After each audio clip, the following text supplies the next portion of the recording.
मेरठमधील मुस्कान drum Kesla 24 तास पण पूर्ण नव्हते झाले की त्यातच आणखी एका महिलेने तिच्या बॉयफ्रेंड सोबत मिळून नवऱ्याला मारून टाकले। पण त्यानंतर त्या मृतदेहासोबत त्यांनी जी विटंबना केली ती खूपच भयंकर होती। नेमकं हे प्रकरण आहे तरी काय, जाणून घेऊया आजच्या व्हिडिओमध्ये। नमस्कार मित्रांनो, स्वागत करतो मराठी क्राईम स्टोरीज मधील आजच्या व्हिडिओमध्ये। पण त्याआधी एक माहिती अशी की महाराष्ट्रातील प्रमुख शहरे जसे की मुंबई, पुणे, नाशिक, ठाणे यामध्ये तुमचं हक्काचं घर घेण्यासाठी तुम्ही एकदा ड्रीमनेस रिअलिटीला कनेक्ट करू शकता।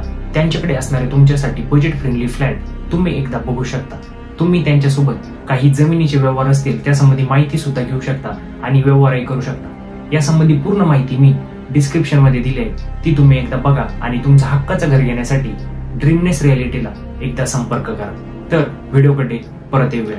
मुस्कान ड्रम केस, रविता अमित केस, रवीना प्रवीण कुमार केस, 5 लाखाची सुपारी देऊन नवऱ्याची हत्या, ही घटना इतक्या वाढल्या आहेत की यातच आणखी एक भर जयपूरच्या या महिलेने पाडले। राजस्थान मधील जयपूर येथील 42 वर्ष गोपाली देवी आणि धनालाल सेनी हे लग्न संबंधात होते।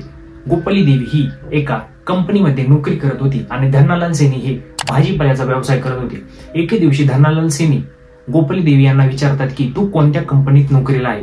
त्याचं नाव धनालाल सेनीला गोपाली देवी सांगत नाही किंवा काही माहिती देत नाही, त्या फक्त टाळाटाळ करतात।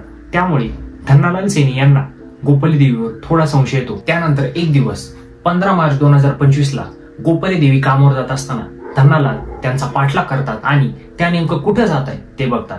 तेव्हा गोपाली देवी सांगनेर शहरातील एका कपड्याच्या दुकानात जातात आणि तिथे दीनदयाल नामक व्यक्तीला भेटतात आणि हा दीनदयाल खुशवा नामक व्यक्ती दुसरा तिसरा कोणी नसून हा गोपाली देवी यांचा बॉयफ्रेंड होता।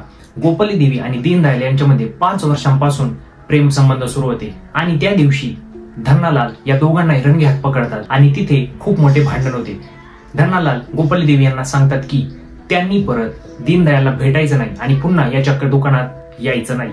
त्यानंतर दीनदयाल आणि गोपाली देवी मिळून आपल्या रस्त्यातील काटा धनालाल यांचा खून करण्याचा प्लॅन करतात आणि त्या प्लॅनला एक्झिक्यूट करण्यासाठी 16 मार्चला हे दोघंही धनालाल यांना त्या कपड्याच्या दुकानात बोलवतात आणि कपड्याच्या दुकानाच्या वरच्या मजल्यावर घेऊन जातात। तिथे ते धनालाल यांना मारहाण करतात आणि त्यांच्या डोक्यावर लोखंडी रॉडने वार करतात। इथेच धनालाल यांचा मृत्यू होतो, तरी सुद्धा ते धनालाल यांना एका दोरीने त्यांचा गळा घोटतात आणि या खुनाचे पुरावे नष्ट करण्यासाठी त्यांचा मृतदेहाची विल्हेवाट लावण्यासाठी ते एक गोणी आणतात आणि त्या गोणीमध्ये धनालाल यांचा मृतदेह ठेवतात आणि नंतर हा मृतदेह गाडीवर टाकतात। पुढे दीनदयाल मध्ये गोणीत असलेला धनालाल यांचा मृतदेह आणि मागे गोपाली देवी बसतात।